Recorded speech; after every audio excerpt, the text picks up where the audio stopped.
Rais wa Marekani Donald Trump ametetea video iliyopostiwa katika ukurasa wake katika mtandao wake wa kijamii Truth Social, akisema kuwa hakuona hadi mwisho kilichokuwa katika video hiyo, video ambayo aliitaja kwamba ilikuwa ikizungumzia kuchakachuliwa kwa matokeo ya uchaguzi katika uchaguzi uliofanyika Marekani mwaka 2020. Alipohojiwa alisema kwamba hakuangalia video hiyo hadi mwisho na anasikitishwa mno kuona ya kwamba katika video hiyo kulikuwa na picha kama hiyo. Ni picha ambayo inamuonesha rais wa zamani wa Marekani Barack Obama na mkewe wakiwa katika muonekano wa nyani.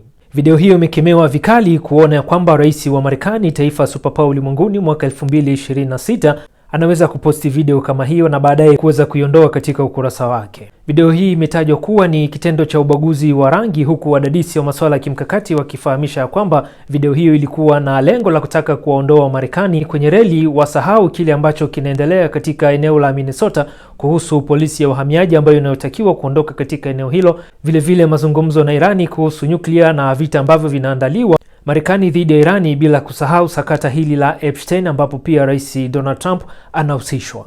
Unadhani aliyetengeneza video hiyo atawajibishwa au ni changa la macho au ni mpango wa mfumo?